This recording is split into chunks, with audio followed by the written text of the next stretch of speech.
Hello students, how are you? I hope all of you are stay at home, stay safe। उम्मीद करता हूँ आप सभी घर में सुरक्षित। हमारा चैप्टर चल रहा था एडमिशन, जिसमें प्रीवियस मीटिंग में मैंने आपको सब कुछ रिवाइज किया।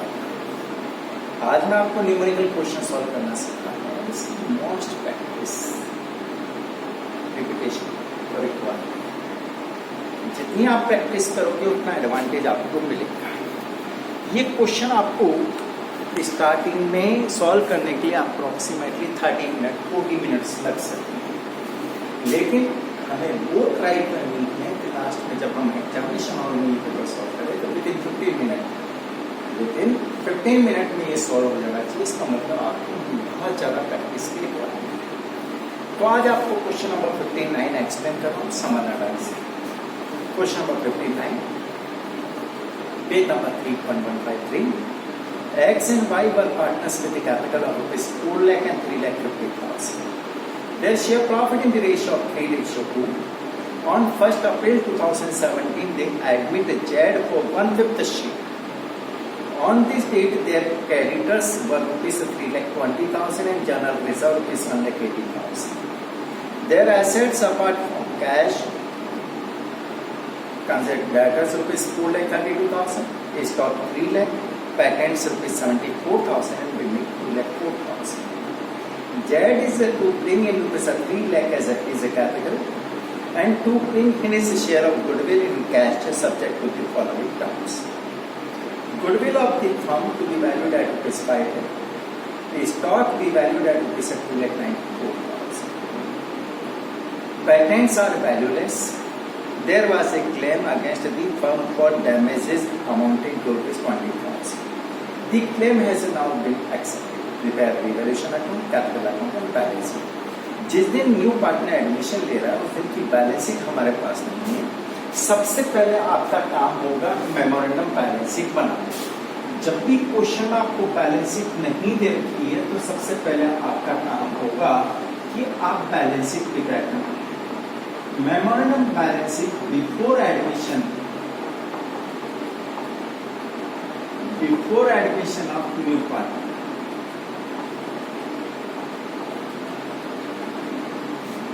As on 1st April 7, ये एक बैलेंस शीट आपको बनाना।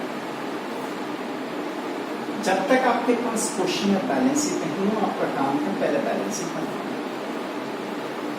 Balance sheet, left hand side liabilities and right hand side assets. First line में लिखा है कि capital of X and Y, capital accounts given. Capital accounts X and Y. Capital of X rupees 4 lakh. Capital of Y rupees 3 lakh 50,000. Total capital of old partners 7 lakh 50,000. Thereafter, एक profit sharing ratio given है 3:2. बतला रखा some creditors. Creditors 3 lakh 20,000. Thereafter, general reserve.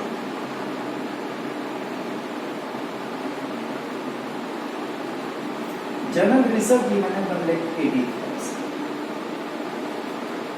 अब लिखा है कि assets apart from cash consisted of debtors, cash के अलावा debtors rupees 4 lakh 32,000. Thereafter stock given है 3 lakh. Then patents rupees 74,000 and building 2 lakh 4,000. ये हमारी एसेट्स गिवन। अब इसमें जो डिफरेंस है वो कैश की वजह से है लिखा हुआ। इधर की मैं टोटल लगाता हूँ 750 and 320 1070 and 1150 1250। इधर भी टोटल लगाता हूं,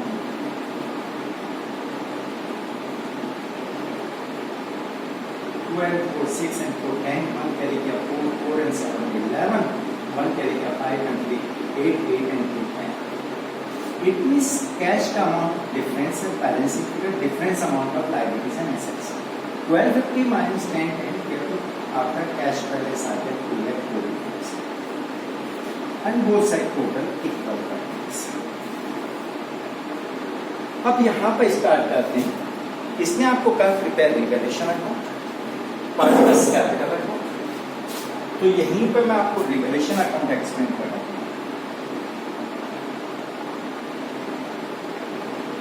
Revaluation account just like the profit and loss statement, just like P&L account.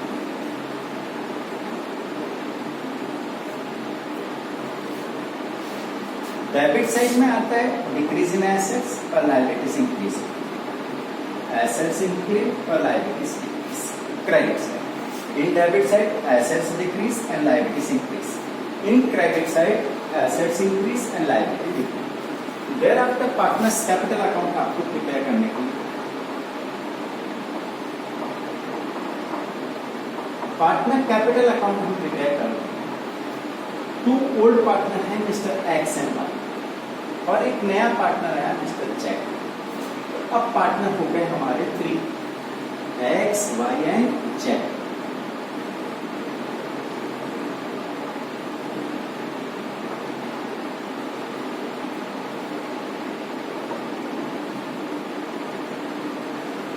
X Y and Z और उसके बाद आपको कहा कि प्रिपेयर बैलेंस शीट. तो ये बैलेंस शीट आपको बनवा देते हैं. Balance sheet after admission of Z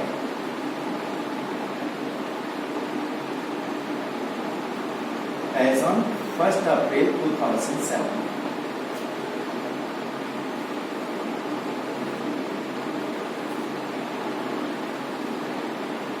तो अब आपको क्वेश्चन में 3 चीजें बनाने की है, prepare revaluation account, partners capital account and balance. Clear? तो स्टार्ट कर रहा हूं.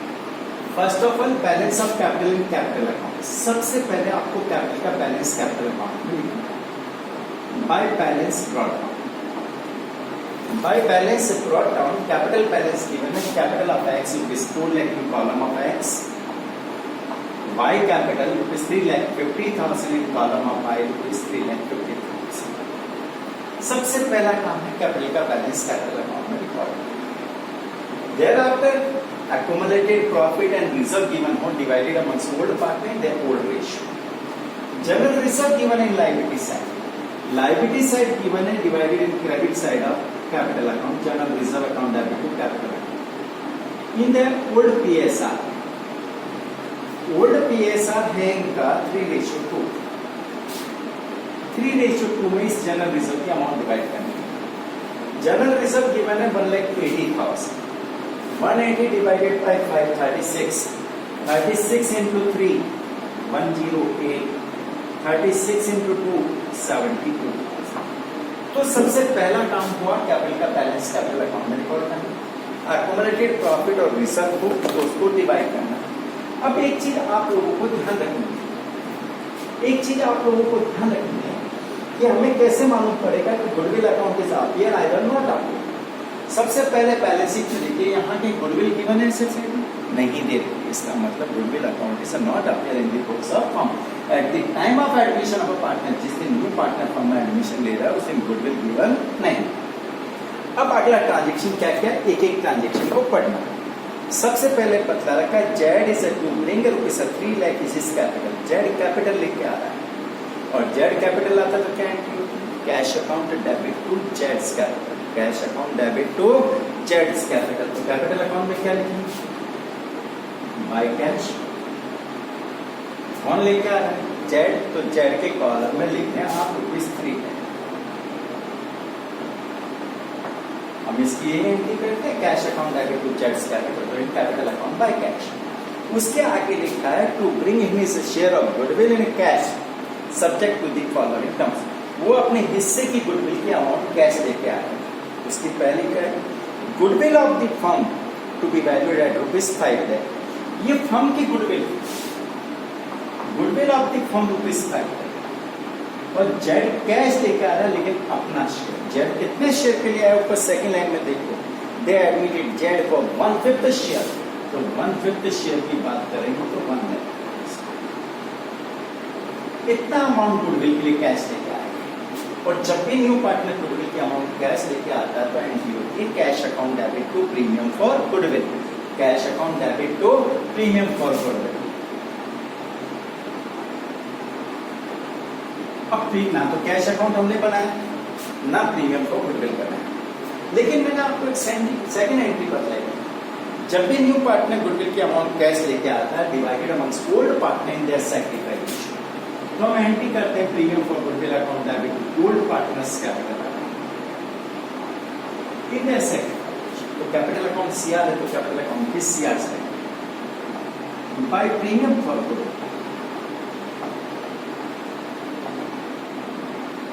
इन देयर सैक्रिफाइस रेशियो। अब सैक्रिफाइस रेशियो या तो क्वेश्चन में सैक्रिफाइस रेशियो गिवन हो या न्यू रेशियो गिवन हो, ना तो न्यू रेशियो गिवन है ना सैक्रिफाइस रेशियो गिवन है। इट मींस जब सैक्रिफाइस रेशियो और न्यू रेशियो गिवन नहीं हो तो इसका मतलब है उनका जो ओल्ड प्रॉफिट शेयरिंग रेशियो है वही सैक्रिफाइस रेशियो बनेगा। एक्स और वाई का ओल्ड रेशियो क्या था 3:2, तो सैक्रिफाइस रेशियो भी क्या होगा 3:2। गुडविल की अमाउंट को डिवाइड करना है, गुडविल कितनी है भाई 1 लाख, 1 लाख को 3:2 में डिवाइड किया तो 16,040। उसके बाद second adjustment stock be valued. अब वैल्यूएशन की बात कर रहे हैं, रिवैल्यूएशन अकाउंट में ना जब भी एसेट्स और लायबिलिटीज का रिवैल्यूएशन होता है तो इसमें बात कर रहे हैं। Stock B valued eight 2,94,000। Stock देखो ऊपर एसेट्स में कितनी है 3 lakh, now valued at 2,94,000। 3 lakh से 294 हो गए, 6,000 डिक्रीज हो गए, एसेट्स डिक्रीज हो गई और एसेट्स डिक्रीज हो गई in debit side of revaluation to stock. कितना अमाउंट है 3 लाख गिवन है, वैल्यू 294, तो कितनी वैल्यू डिक्रीज हुई 6,000। उसके बाद next adjustment, patents are valueless. Patents कितने थे 74,000।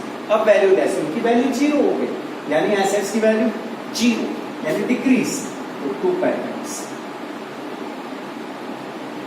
74,000 और उसकी वैल्यू 0 हो गई तो 74,000 डिक्रीज।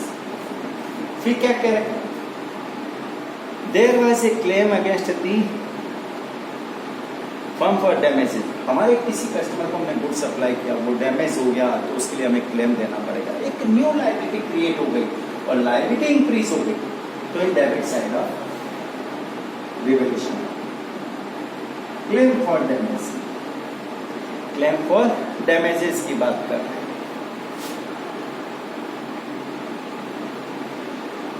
कितना है क्लेम 20,000 और कोई एडजस्टमेंट है नहीं, सारे एडजस्टमेंट हो गए। सबसे पहले रिवैल्यूएशन अकाउंट को क्लोज करते हैं। इसका जो भी प्रॉफिट और लॉस आए वो ऑलवेज ट्रांसफर करना है old partners capital account in that old ratio. Debit side की टोटल जाता है तो यहाँ लिखते हैं by partners capital account, loss transfer old partners X and Y in their old profit sharing ratio. Old profit sharing ratio क्या बेटा 3:2। Debit side की टोटल कितनी 6 and 74, 80 and 20, 1 lakh। 1 लाख ये बैलेंसिंग फिगर है। ये 1 लाख डिवाइड कर दें 3:2 में 60,000 and 40,000, 60,000 and 40,000 in revaluation account by partners capital account. यहां से लॉस ट्रांसफर हुआ कैपिटल अकाउंट में, in revaluation account by partners capital account, in capital account to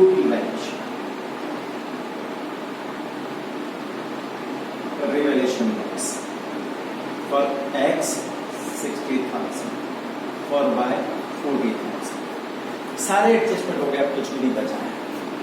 अब now calculate closing balance of capital to balance carry down, difference amount of debit and credit. Final balance आपको calculate करना है, closing balance, balancing figure.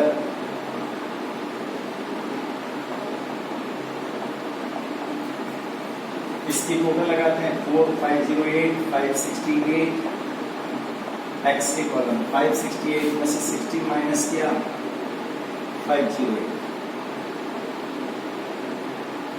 Then second column 350 plus 72 422 462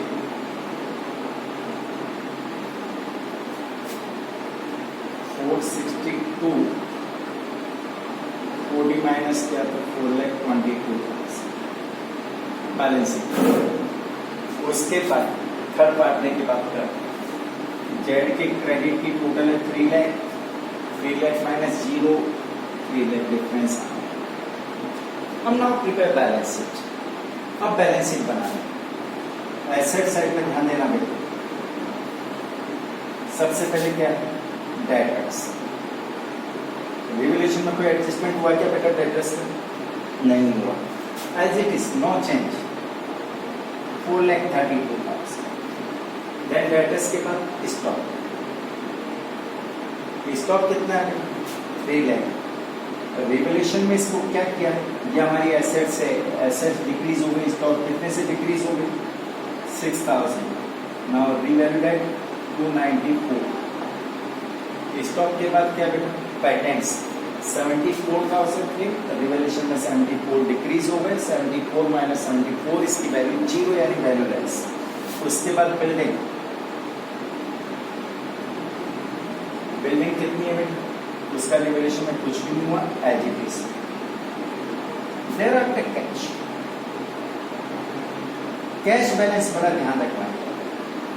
cash balance कितना है 2,40,000। अब कितना cash receive हुआ cash bring by Z for his capital cash equal Z लिखा है 3 lakh rupees capital and bring goodwill for cash rupees 1 lakh और 1 लाख रुपए को गुडविल की भी कैश लिखा है। टोटल हो गया 3 and 1 4 and 246 lakh. Liability side में देखो भाई क्या क्या है capital accounts X Y and Z. Capital X आई जब थर्ड पार्टनर आ गया तो इनकी जो न्यू कैपिटल बैलेंस है आफ्टर ऑल एडजस्टमेंट जो कैपिटल का क्लोजिंग बैलेंस है वो लिखना मिला। एक्स की कैपिटल का बैलेंस कितना है 508, वाई की कैपिटल का बैलेंस 4,22,000, जेड की कैपिटल का balance 3 lakh according to capital account after all adjustment 5 and 4 9 and 12,30,000। Capital के बाद क्या है क्रेडिटर्स। क्रेडिटर्स का कोई एडजस्टमेंट हुआ क्या देखो रिवैल्यूएशन कुछ भी नहीं हुआ तो as it is 3,20,000। General reserve हमने डिवाइड कर दिया अब वो न्यू बैलेंस शीट में नहीं आया लेकिन एक न्यू लायबिलिटी क्रिएट हो गई क्लेम फॉर डैमेजेस।